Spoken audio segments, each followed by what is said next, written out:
Okay, I'm a little bit late starting on this today, but hopefully I might still get it out to everyone today. If not, I apologise.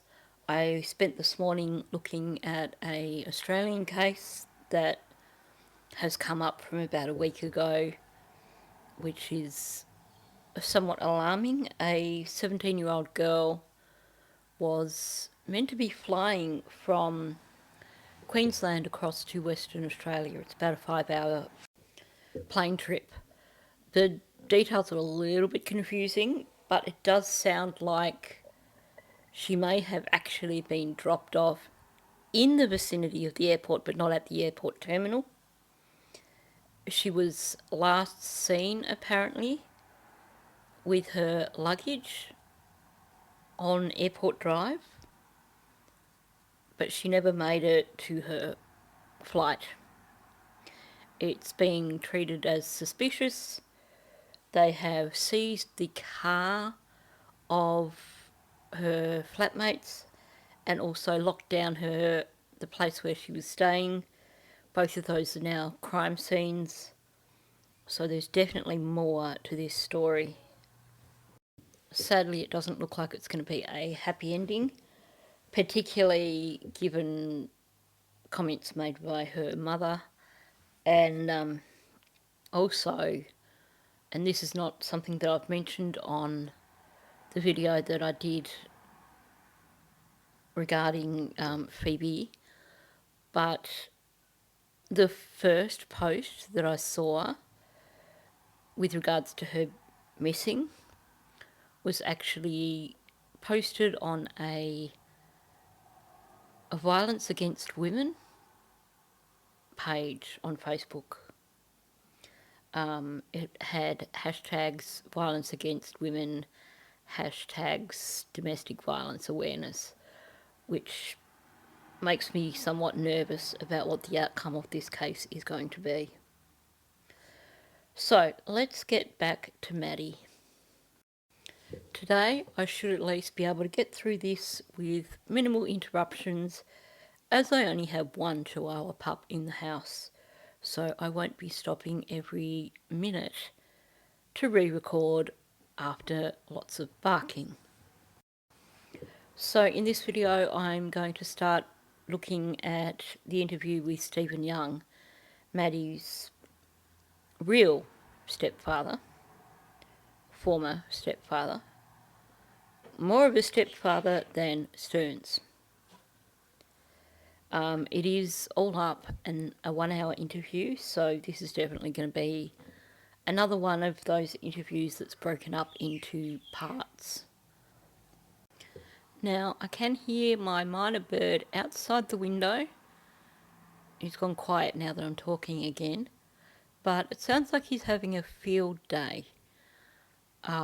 He actually sounded like he was imitating someone talking a minute ago. So if you hear odd sounds in the background, that's just the resident minor bird, who is an extremely good mimic. Now, back to Stephen Young.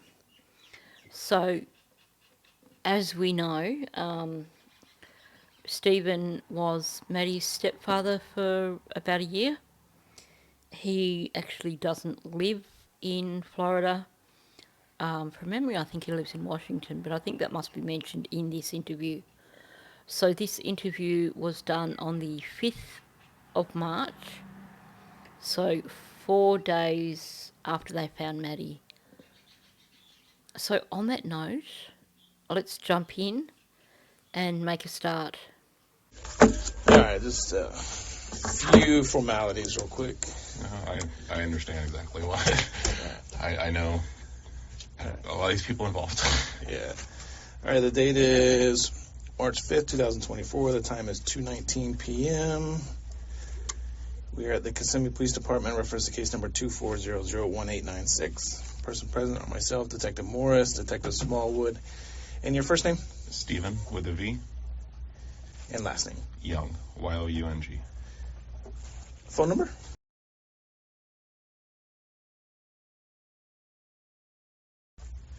And your address?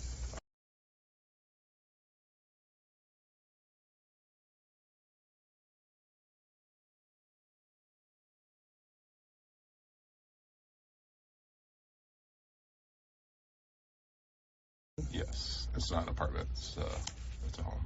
But All right. And your birthday? December 2nd, 1988. So that would actually make him almost 3 years younger than Jen, which I'm not saying there's anything wrong with that. My brother-in-law was in my class in grade 5. We're the same age, but my sister is 3 years older.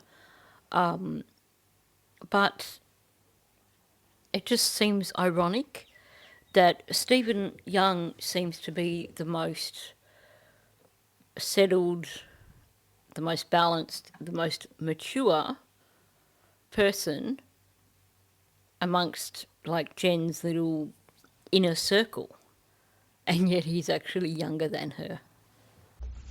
All right, before we get started, can you just raise your right hand for me? Do you swear and affirm that the statement you're about to give is the truth, nothing but the truth, to the best of your knowledge, so help you God? Yes. Perfect. Okay. I have a feeling you know why you're here, why you came to Florida and stuff like that. Mm-hmm. There's an investigation into a young lady named Madeline, her death. Okay.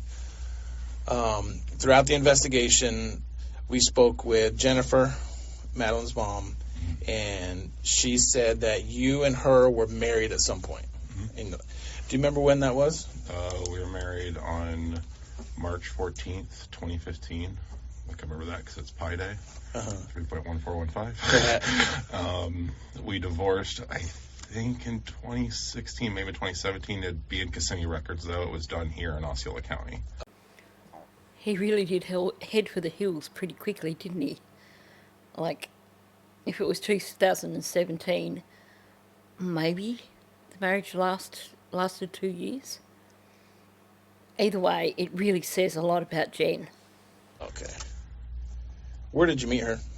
Online, OkCupid. OkCupid is like a dating site or something like that? Okay. Website. Yeah, it's like pink and blue and before Tinder and all these apps came out and stuff. Yeah, I met her on OkCupid. Can I take out my phone? I took some notes on dates that I could remember. Yeah, absolutely. So I figured you guys would be asking about how long I've known them and stuff and whatnot. I think I met her around summer of 2013. Yeah, we were married March 14th, 2015. And I think we divorced somewhere at the end of 2016, beginning of 2017, somewhere in there. But again, I know it should all be in Osceola Records. That's fine. So, it's not like he rushed into marrying Jen. Sounds like he'd known her for, 18 months before they got married? And then it only lasted, 2 years at the most? So, she must have been different, perhaps. But, I look at the Jen Soto that we know and think, why would any guy marry her? And when you guys were married, did you live here or did you? We lived in the apartment where everything happened. Okay, so in Venetian Bay. Yeah, it was her, Maddie, my daughter, and me. Okay. Did anybody else live there at the time? Juan. Her dad. Okay. I think he still owns that unit, and he lived there in the bottom floor unit. Maddie had a room, my daughter had a room, and me and Jenn had a room upstairs. And so begins another frustrating Detective Morris interview. My question: I would like to know how much Juan was charging for them to have the use of the 3 rooms upstairs, and if that included a charge for Maddie's room. And by extension, I'd also like to know who was actually paying rent money to Juan when they were up there using all 3 rooms. Did Stephen pay it? I don't think we know what his employment is. But did he pay for the rooms? Did they share the cost? What was going on back then? What was your and Jennifer's relationship like? It was pretty good for the first couple of years we were together. She started having some mental health issues, which... Like what? She would just get really depressed, and she would just kind of shut down some days, and so I'd just be on full parent duty, just take care of both kids and do the pickups and everything and do the dinner. And I was in school, I was working full time, and it was exhausting, and it just got to the point where her mental health was just stacking up, and I couldn't be there as much, and I needed to take my daughter out of that environment. Okay, so when you listen to this, it sounds at first as if Jen's mental health problems only started towards the end of her marriage, and before that she was all hunky-dory. But if we take what he's saying on face value, he says that the first couple of years together were really good. And then she started to have mental health issues. She was really depressed, she was shut down, he had to take on full parent duty, school runs, cooking, all that sort of stuff. And it reached a point where he needed to take his daughter out of that environment. Now here's the thing. Given that they met on an online dating site, we can presume that they essentially started dating pretty much straight away. That's the summer of 2013, meaning that they were dating for probably 18 months before they got married. So if we look at it that way, what he's saying here, that is basically 6 months into the marriage, all this started. That's when she suddenly was depressed and shut down, and he was carrying the load. Well, to me, that's really telling. We know that Jenn is manipulative. From what we've been told, she intentionally got pregnant with Maddie to try and split up Tyler and Tatiana.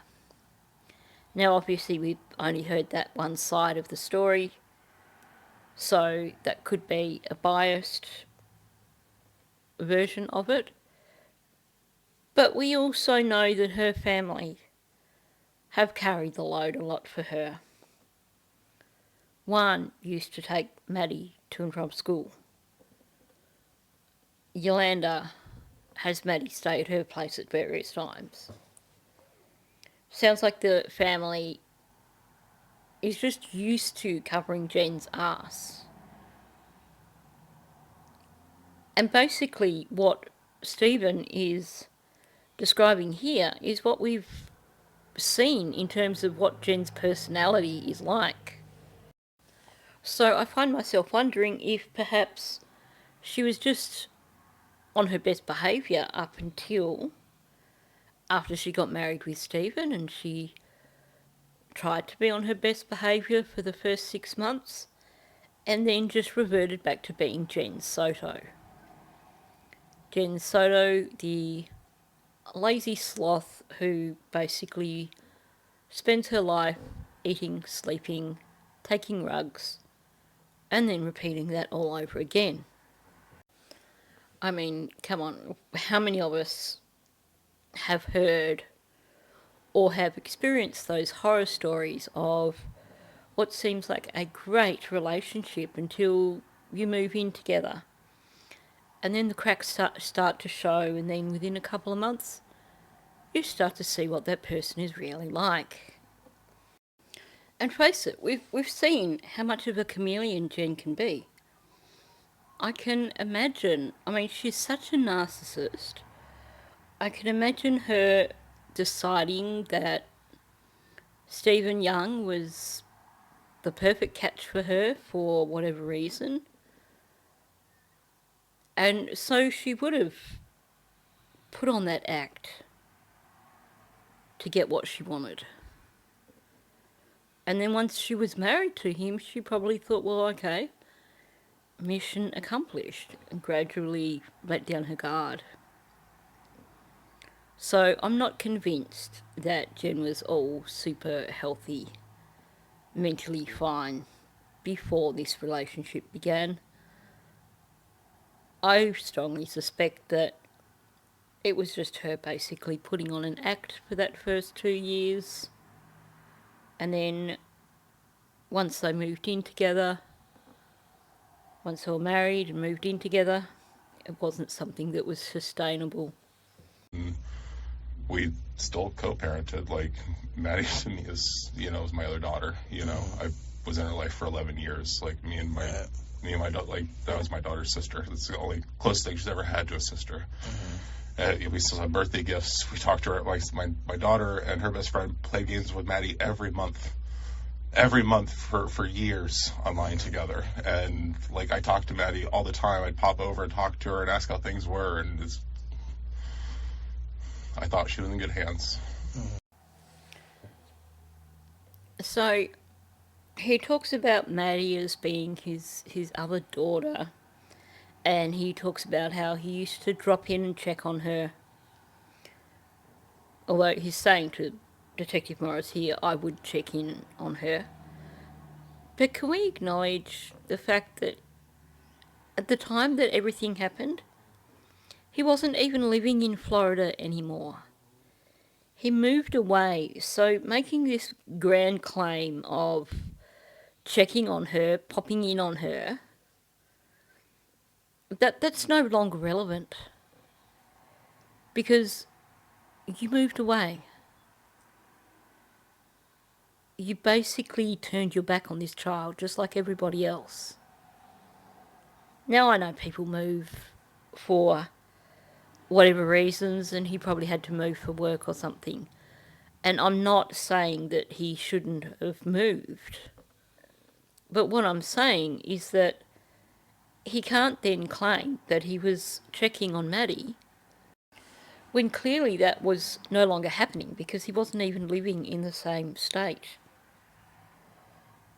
I think in his mind, his idea of checking on Maddie now, or at that point in time, was basically having his daughter keep an eye on Maddie because they were playing online games together on a regular basis. And I'm so sick of people claiming that they thought she was in good hands. How could people believe that? Is it because Stefan came across as charismatic and they didn't pay attention to Maddie? Because we've seen those videos that I think were Tatiana's videos posted on TikTok that showed how incredibly bright Maddie was as a young child. Now, if Stephen really was checking on her and he thought she was in good hands, how did he explain away that Maddie was failing at school? Or did he just ignore that part of it? This is a girl who shouldn't have been failing at school. So for him to say, I thought she was in good hands, to me, that is basically implying that he knew how Maddie was coping with life. Not just that he'd met Stefan and thought he was a good guy. When you think someone is in good hands, that should be based on how that child is going as well. And if that child is not thriving, they're not in good hands. And I know that me and Jenn didn't work out, but to me she was still a friend. And I still loved and cared about Maddie. And so I tried to be a friend to Stefan too when he came in the picture. Like, if he's in Maddie's life, I want to get to know this person. So I tried to get to know him some, try to be a friend to him. Now, I actually had to go and backtrack to find what the question was that he was asked. Because he's as bad as Jenn when it comes to giving really, really long answers to questions. And the question was, what was your relationship like with Jenn? And he went way down a rabbit hole and speaking about Maddie being like his daughter and how his daughter had the relationship with Maddie, and then he brings in Stefan. Now, based on his language, I'm going to revisit what he said about I thought Maddie was in good hands. And he was referring specifically to Stefan. I believe he's saying this more to convince himself and possibly also to convince the detective than to be honest about it. And why do I say that? So he starts by saying, well, Jenn is still a friend. And I tried to be a friend to Stefan too when he came into the picture. He tried to be a friend to Stefan too when he came into the picture. That is the crucial thing here. He even then goes on to try and justify it further, saying that if he's in Maddie's life, I want to get to know this person. So I tried to get to know him some. Again, it's all about trying to get to know him, trying to be a friend. When someone is talking about having tried to do something, they're essentially saying, I know this is what I wanted to achieve, but I didn't achieve it. There was a reason that I wanted to achieve this. I tried to achieve this. I did not achieve it. So while he goes on to talk about doing gaming or something with Stefan, he's made it pretty clear that while he tried to be a friend to Stefan, he didn't see Stefan as a friend. He's trying to paint a picture of he thought Maddie was in good hands. But when you listen to what he's saying Stefan's not someone that he was really jiving with at all. He tried to get to know him, and he tried to be a friend, and he even says twice that he tried to be a friend. I mean, clearly there was something about Stefan that he didn't like. So I don't believe him when he says that he thought Maddie was in good hands. I believe he's saying that to convince himself, or possibly to convince Detective Morris that he was a responsible person. He didn't see anything wrong. The reason he didn't act on anything was because he never was aware of anything.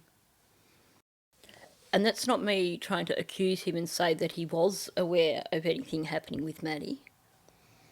But certainly from listening to what he's saying here, the way I read it is that either he's trying to convince himself that he thought Maddie was in good hands, or he's trying to convince the detective.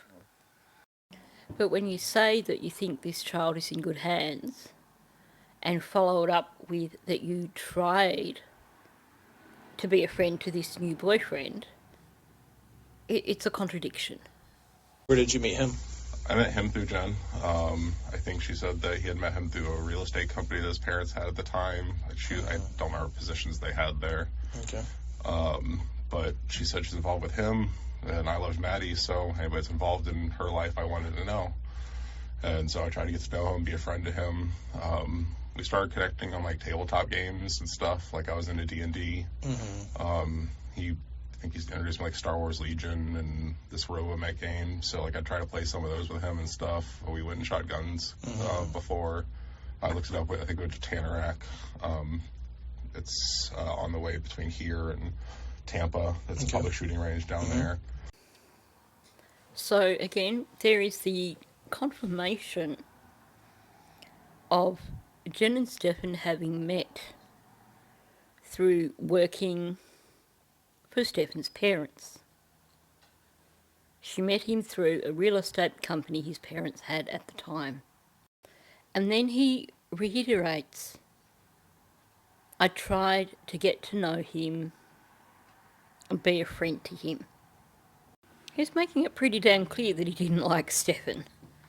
Seems like nobody liked Stefan, and yet they claimed that they thought that Maddie was in good hands, or they claimed that they thought that he wouldn't do anything to hurt her. It's like, wake up and smell the coffee, people. And then he talks about the things he did to try and bond with Stefan. Things which both of them had in common, so you would think would have been a thing that could have helped them to actually connect. But clearly not. He's like, I tried to play some of those tabletop games with him, and I even went and shot guns with him. So he's like talking about things that he enjoyed doing, things that Stefan enjoyed doing, and yet he still didn't connect with him. And he's talking about a particular shooting range that's down towards Tampa. So that says to me that he was even willing to try and travel, because I'm guessing he was still living up in Orlando when Jenn was down like Port Charlotte way with Stefan. So he really did make an effort there. But he's quite clearly did not like Stefan at all. So it's just baffling that someone you don't like, you would say that you thought your former stepdaughter was in good hands with them. But he was just so commercialistic, and What do you mean? He just always wanted to buy the next thing. And like when I would invest in a game, like I was playing the game for a while. Like I've been playing the same D&D game with my sister for 2 years. It's the same campaign. Like I like playing the same thing and not reinvesting in new stuff. And he was always the next thing. And we got in a little like argument one day. I went to visit them down in North Part, and I essentially called him a sellout for always buying new shit, and kind of had a little tantrum, and then we just kind of stopped talking after that. To me, what he's saying here is the very opposite of describing a person who you could think that your stepdaughter was in good hands with.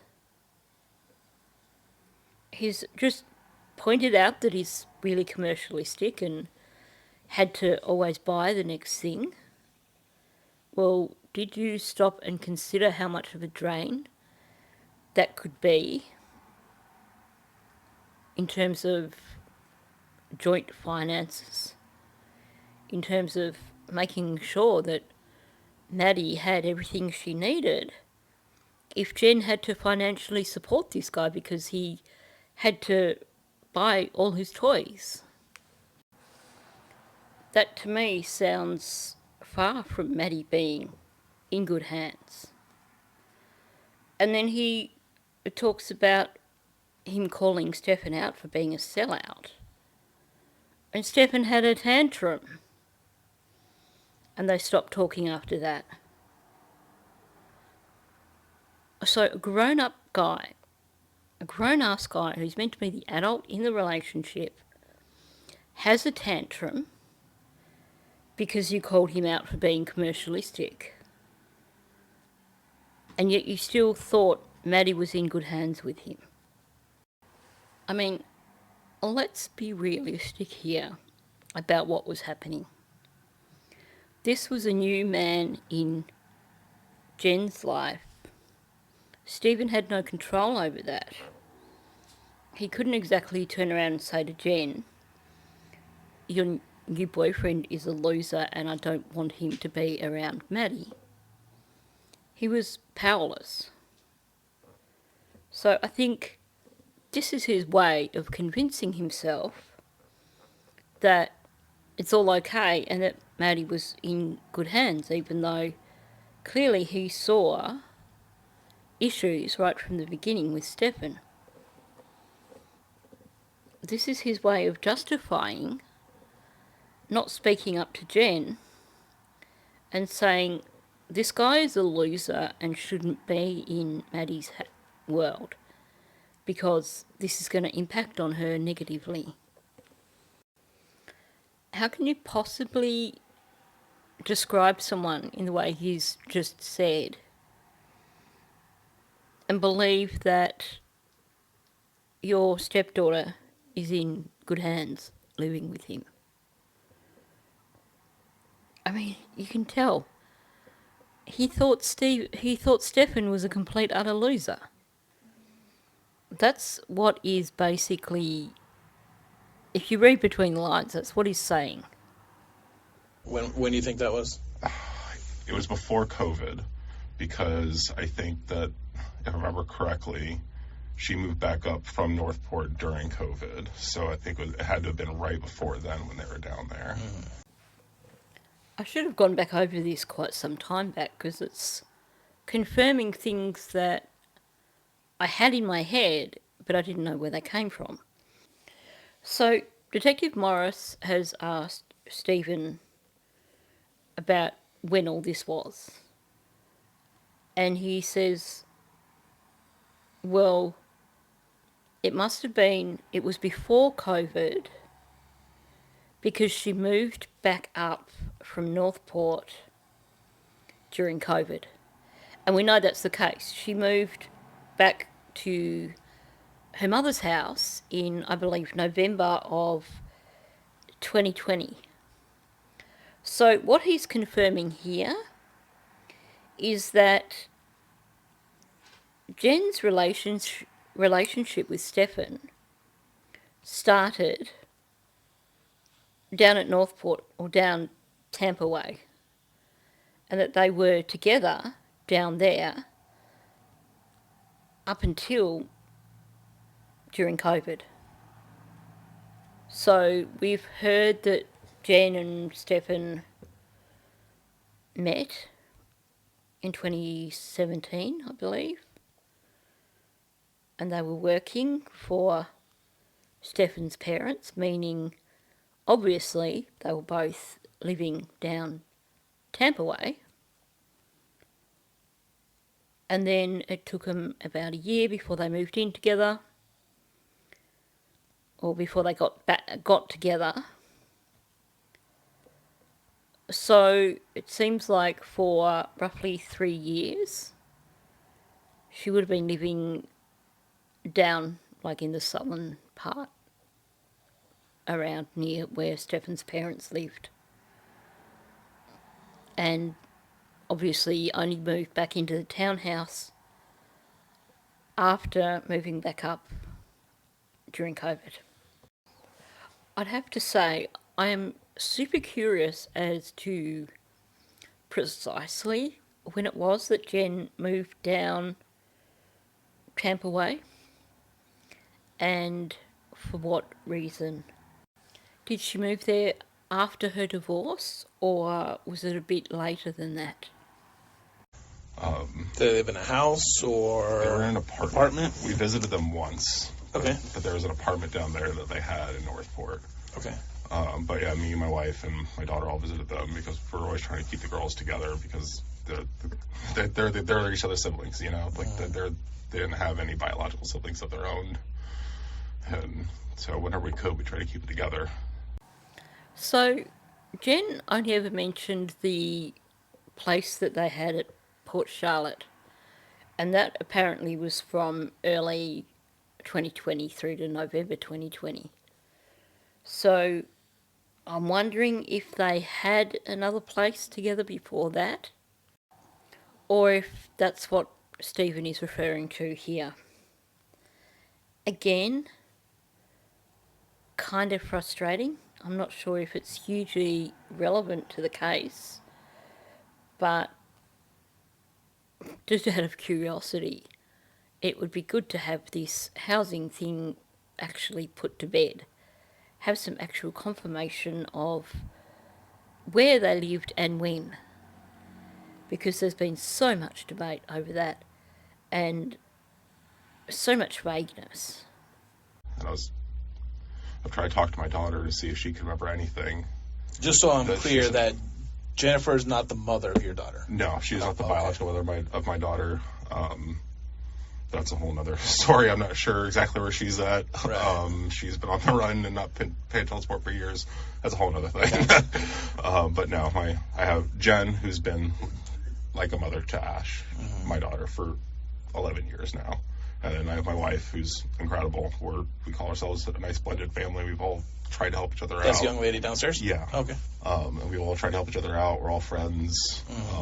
I mean, now it's, really hard to look at wedding photos and stuff and seeing some of these people in it. And Okay, does anyone else find it really odd to hear him talking about him, his wife and Jenn, and saying, we're all friends? Because my experience of most relationships where someone's been in a marriage and divorced is that the new spouse tends not to get along with the older spouse. So it's a little bit different. I mean, even just Jenn contacting him to get a lawyer for Stefan just seems really, really bizarre. And in terms of him being like, well, Jenn's like a mother to my daughter. Well, you've got a new wife, dude. Why are you still looking at Jenn in terms of being like a mother to your daughter? Like, it's just a really, really weird relationship. I can understand him wanting the girls to be able to keep in touch. And I can understand him wanting to keep tabs on Maddie. I mean, if you've lived with a child for 18 months, 2 years, sure, they do start to feel like family. But I actually just feel really, really uncomfortable with the relationships that he's describing here. But, sorry, I'm a little venti right now. That's It's okay. been frustrating, this whole thing, and trying to wrap my head around what happened. It's a lot. It's a lot. So... Sorry, you can ask me what That's okay. That's okay. Take your time. I know this is a tough time for you guys right now. So when you would hang out with Steven around here... Stefan, sorry. No, Steven, sorry. Stefan. Then we have a Stefan that works here. I just need to hear the name difference for myself. I get exactly what he's saying. He doesn't want to be tarred with the same brush. I am not Stefan, I am Steven. Get it right. I really can't blame him at all. So when you and Stefan used to hang out around here, where were you living at that time? So we've lived in Williamsburg. Williamsburg up John Young Parkway? Yeah, right behind like SeaWorld area over there. I lived in Anderson, I think, when I first met him. That's up in South downtown, Anderson Street. Okay. That's when I first met him. He never went over there, but I would come down and visit Jenn and bring Ash over there. And unfortunately, I let her sleep over there with Maddie and stuff in the same fucking house. But like, she would go down there and visit them. And so I think it's when I first started meeting him. I lived in South Orlando. So, he's talking about his daughter having sleepovers with Maddie in the same house with Stefan. And you can tell he's got regrets there. So I'm wondering if that's the reason why he's saying he thought Maddie was in good hands. Because as a parent, you wouldn't want to think that you had made the wrong decision and allowed your child to have a sleepover in a house with a predator. you would want to be able to say, well, there were no signs of anything, so I didn't see anything wrong with that happening. So is that why he's, despite everything he says, which is essentially saying Stefan was a big loser that he didn't like, is that why he was saying he thought Maddie was in good hands? Because he wants to believe that when his daughter had a sleepover with them, she was in good hands and nothing happened. What a horrible thing to have to think about. You know, it would certainly make you question everything. Now, I just want to talk about the terminology he's using there in terms of him going to visit Jenn. So Detective Morris asks him, when you and Stefan used to hang around here, and, you know, where did you hang out or what did you do or whatever it was? And he points out that Stefan never actually went to his place. He said, I would come down and visit Jenn. And when he talks about his daughter going for a sleepover, he said she would go down and visit them. So, in terms of geography, would you, if you were in Orlando, refer to going to Kissimmee as going down to visit someone? Or is he still referring to down like Tampa Way, Northport Way? And that's why he's talking about going down to visit someone. Because, I mean, you know, Orlando and Kissimmee aren't that far apart. I mean, you know, it's the same area. So if I were to talk about going to visit someone over at the other side of Bendigo, I wouldn't say that I was going down to visit them. If I was going to go visit my niece in Melbourne, that's a bit of 2 and a bit hour drive away, then I would say that I would go down to visit her. But in terms of going to visit someone in this area, if I was going to drive 20 minutes across Bendigo, I still wouldn't be referring to it as going down to visit someone. I'm just curious because I'm still trying to wrap my head around where they lived when. And then When was that? Do you remember? Roughly what year? That was me and Jenn got married in 2015. So that would have been January of 2016 that I think is when I moved into downtown Orlando. And I was there for about just over a year. Yeah.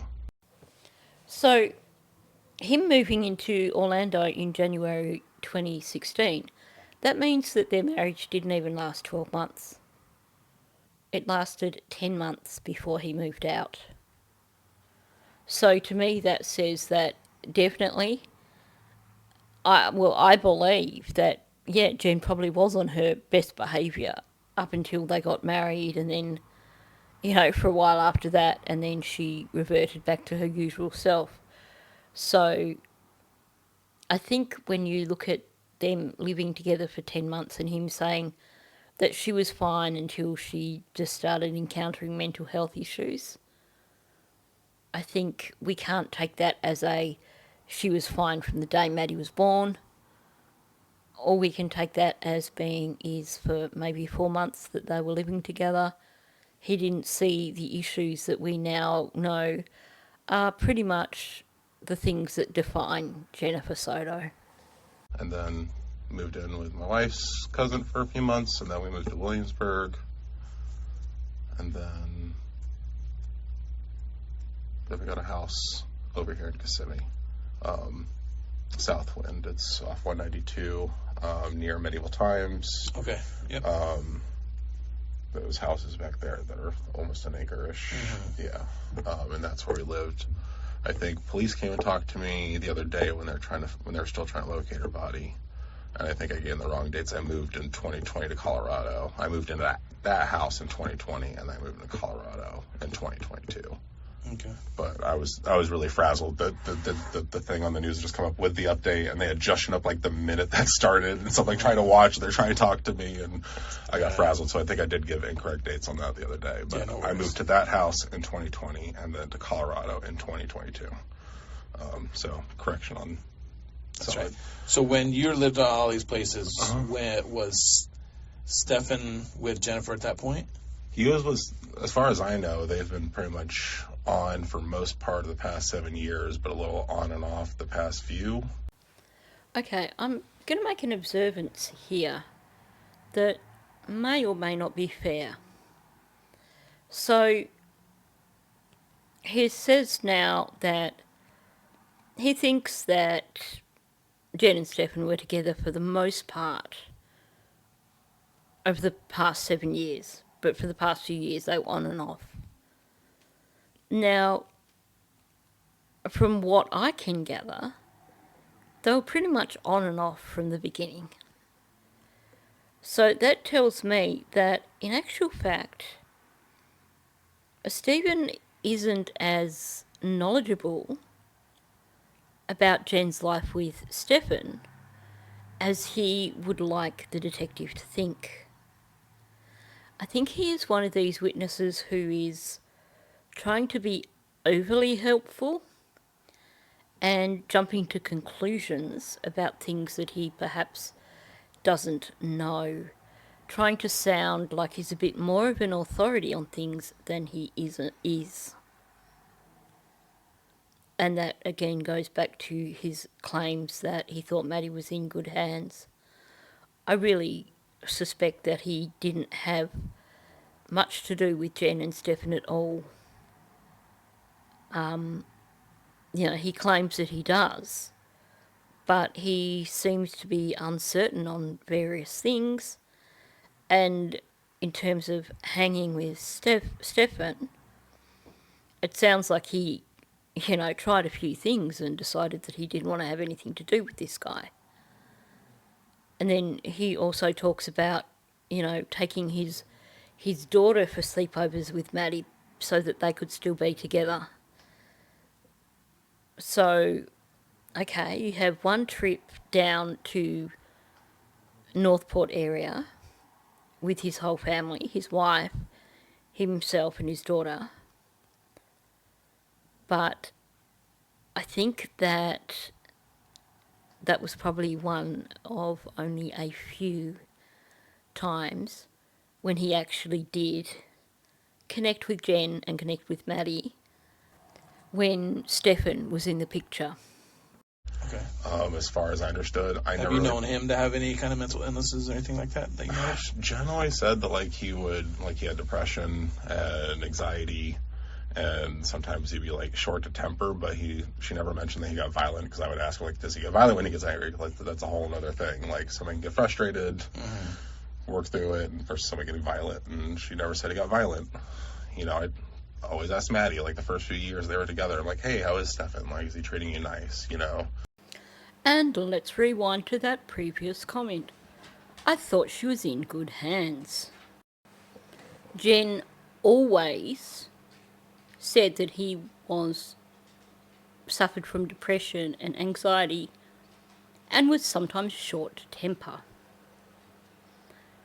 She always said this, meaning that this has been an issue from day one when Jenn first got together with Stefan. And knowing this, Stephen says, I thought Maddie was in good hands. That's not my idea of a child being in good hands. He's just said before that the reason he left Jenn was because of her issues with her anxiety, her issues with her depression, and he wanted to get his daughter out of that situation. And now he's describing Stefan in the same terms. But apparently he thought Maddie was in safe hands or in good hands. I don't buy it. Sounds to me like from day one he didn't think that Maddie was in good hands. And I don't know who he's trying to convince here, whether he's trying to convince himself or the detective. But yeah, I don't buy it. Not for a moment. And he then adds she never mentioned that he got violent, because I would ask, in other words, that fear was there. The understanding that someone who suffers from depression and anxiety and is short temper, the next step from that, the next step on, is for them to become violent.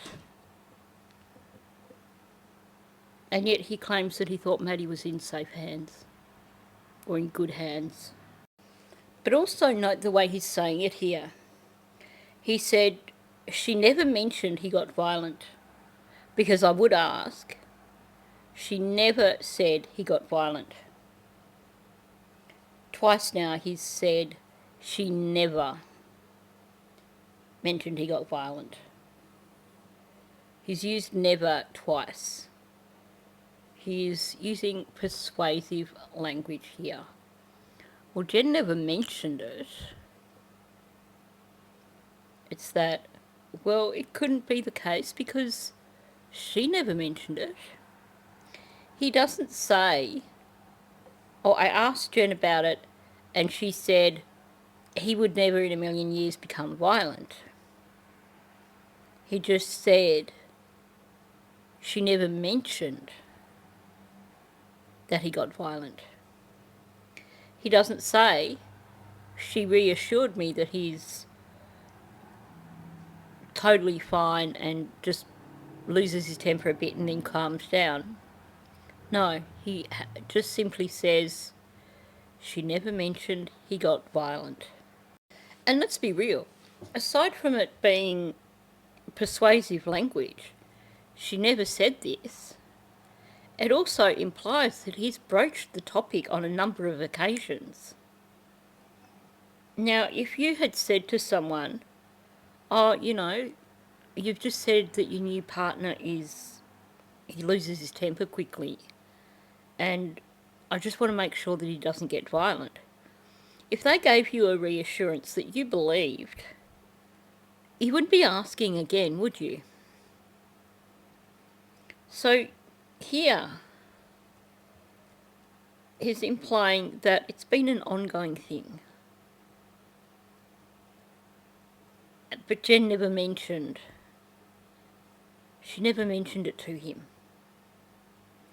He would ask, but she never said he got violent. And then he goes on to say that basically for the first few years, he always asked Maddie, is he treating you nice?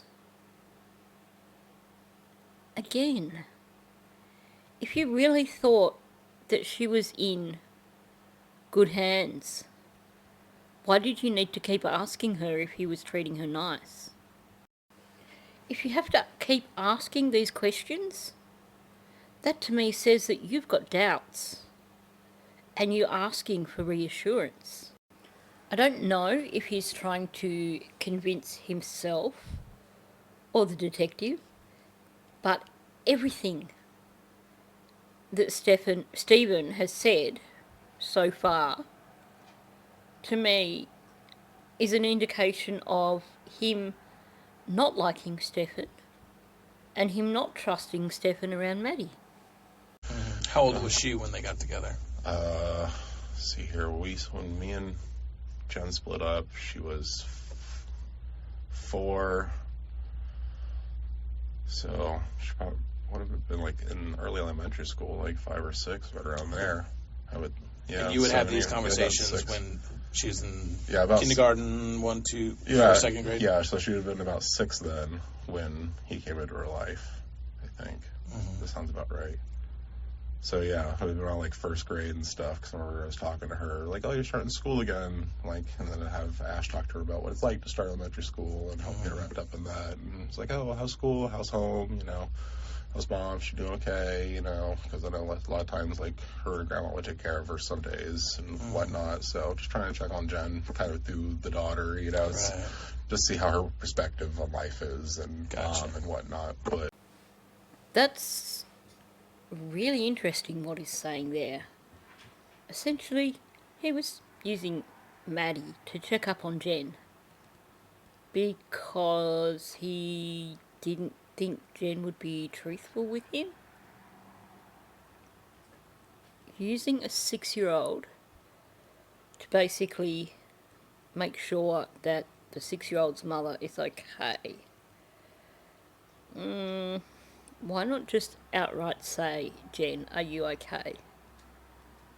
Maybe because Jen is a big fat liar, and he recognises that.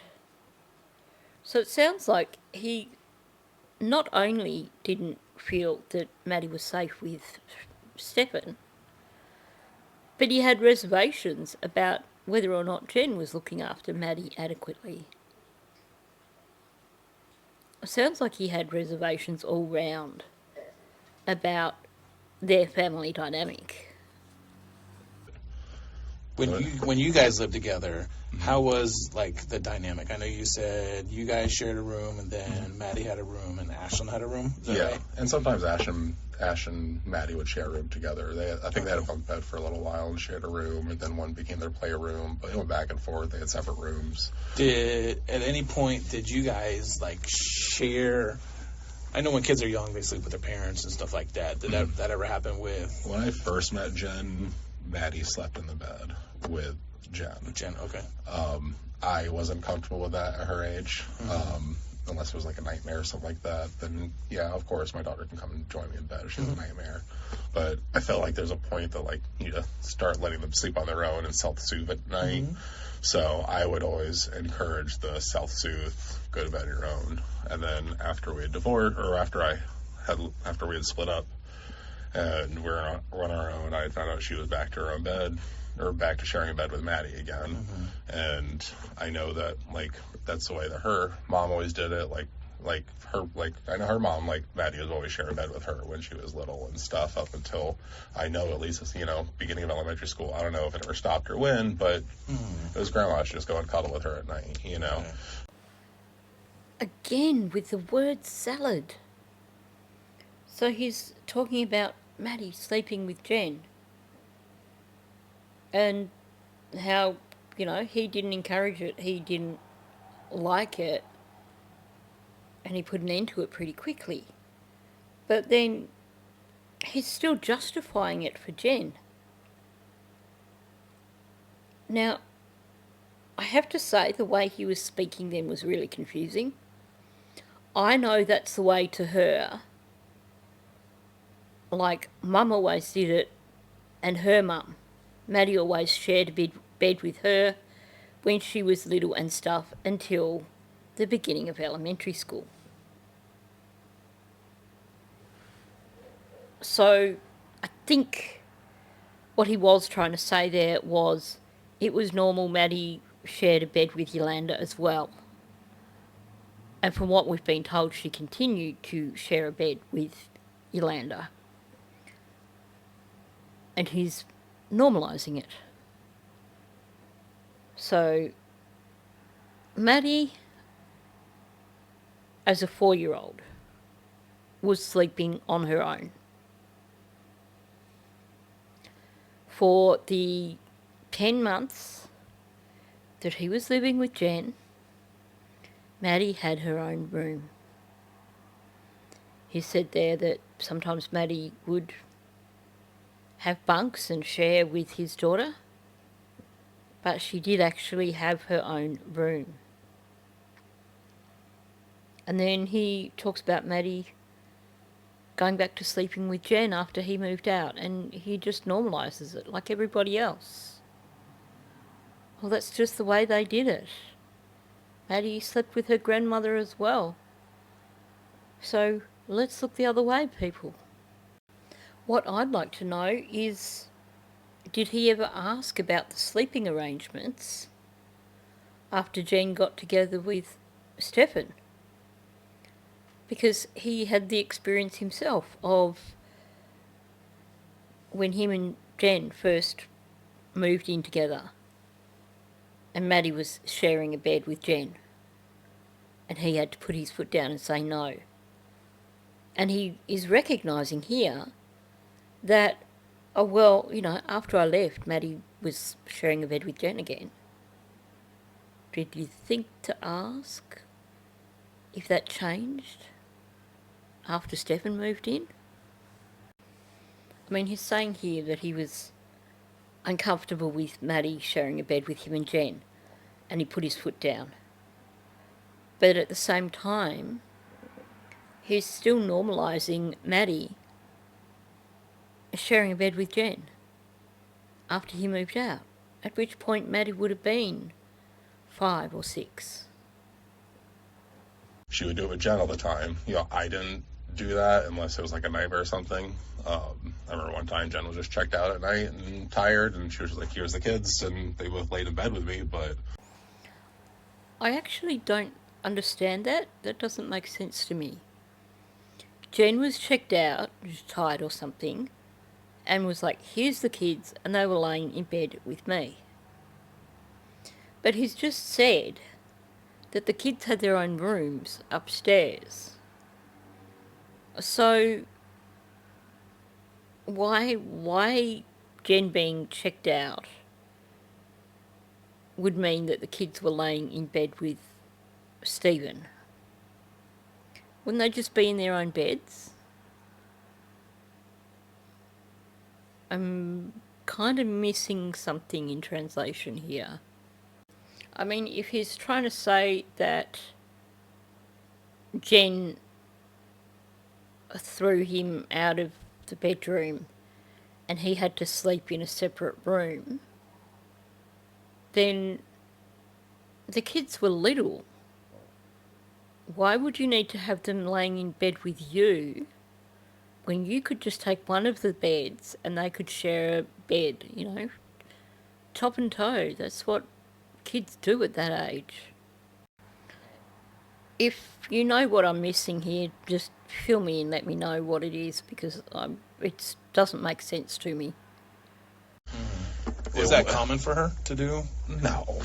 I can count on one hand how many times she was like, I like, they're crying and I need some space tonight, and she'd go to the living room, watch TV, and just be by herself and just be, all right, cool, the kids are with me, and we'll be in bed and just hang out. And okay, first of all, I can count on one hand the number of times it's happened. Oh my gosh, where have we heard that before? He sounds just like Jenn. Now, I'm just going to say here, like, ding, ding, ding. This is significant. This actually could explain a lot. They're crying. So he's talking about Jenn. She's like, they're crying and I need some space. So she'd go to the living room and watch TV and be by herself. And he would have the kids. They'd be in bed with him and hang out. In other words, Jenn would decide that she can't be there for the kids. She can't do the mother thing and console them when they're upset. She can't offer them comfort when they're crying. So the kids are distressed and she checks out. She goes into the living room and tells Stephen, you need to look after them. I can't deal with them. you need to look after them. And he takes on the parenting role. He comforts the kids, snuggles with them in bed. This is little kids, so, just natural parenting. Basically, he's saying, the kids are having a meltdown over something, they're upset over something. Jenn doesn't want to know about it. She doesn't want any part of it. She checks out, and it's up to me to have the kids in my bed and comfort them. Well, that puts things in an entirely different light. We know from all accounts that Stefan was the go-to for Maddie when things went wrong between Maddie and Jenn. He was the intermediary. He was the person who Maddie went to when things went wrong between her and Jenn. And now we're learning that there's this pattern that Jenn had when Maddie was little. And when she couldn't cope with emotional children, and she would basically get Stephen to look after them. And this is such a typical narcissist thing. Not wanting to actually acknowledge their distress, not wanting to have to deal with it herself. So basically not dealing with it. And is this how Maddie ended up alone in bed with Stefan so often? Not because they were begging for sleepovers. Because what Stephen has described here sounds remarkably similar to the account we have from the Sunday night when she sent Maddie upstairs with Stefan. I hadn't had my meds and I was feeling out of sorts and I just really, really needed a good night's sleep. So I sent them upstairs together. It's exactly the same thing. Jenn continued to check out. She continued to choose not to parent Maddie. And then when things were rough between her and Maddie, she basically went, sod off, I need my space, you go off with Stefan and let me have my own night's sleep to myself. This is how Maddie was ending up in bed with Stefan so frequently. Nothing about sleepovers. I bet this is how this started. And of course, you know how these things work. She was basically giving Stefan what he wanted. So of course he made himself the go-to for Maddie.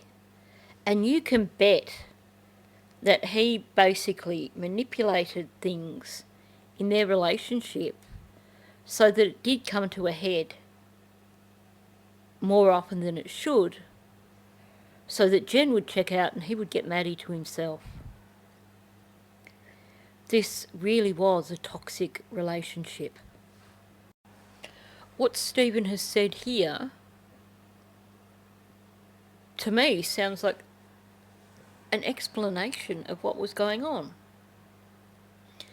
Jenn didn't care if anything was going on between Stefan and Maddie, so long as she got her night to herself when she got left alone, so long as she could check out and be by herself. This BS story of hers about, you know, the meds and out of sorts and all that sort of thing, and this is the truth of the matter. He's just basically shown that there is a long history of Jenn checking out on Maddie and getting someone else to be responsible for Maddie's welfare. Of Jenn checking out on Maddie and saying, I don't want anyone sleeping with me tonight. You have to go and sleep with Stefan.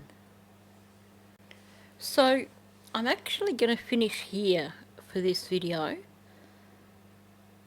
I think it's a good spot to stop and process for a little bit. But the main reason is that I feel like I'm losing my voice. I did have to stop a few times working on this and suck on a strepsils for a while because I was a little bit croaky. So definitely I'm going to leave it at this for tonight, and it is getting on a bit as well, and come back to it tomorrow. I think I dismissed this interview because I thought, you know, it gives us some insight into Jenn, but I was sort of like, well, you know, it gives us insight into Jenn's past, and according to him, Jenn was different when he first met her. But I think there's more to this. I think there's a lot that I just didn't pick up the first time round. And I think too, there's this part of me that when all these interviews came out, I wanted to believe that only Jenn and Stefan were the people who did anything wrong in this situation. Because to think of Maddie being surrounded by people who let her down is a really painful thing to consider. So I think I gave him a bit of a free pass. Because already the things he's saying here, he was giving this really clear description that shows that he didn't trust Stefan, he didn't like Stefan. And yet he claimed he thought Maddie was in good hands. And now he's giving this account of Jenn checking out and not wanting to parent and making it his responsibility, and him having to be the person who comforts the upset children, and Jenn going, I just need to be alone.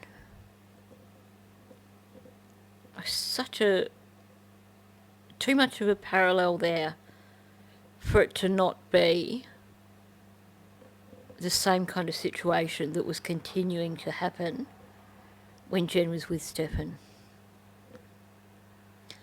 So, on that note, I'm going to finish there. If you are new to my channel, please subscribe. Also, please hit the like button, and of course, please do leave a comment below. Let me know your thoughts. Thank you, and I'll catch you in the next one.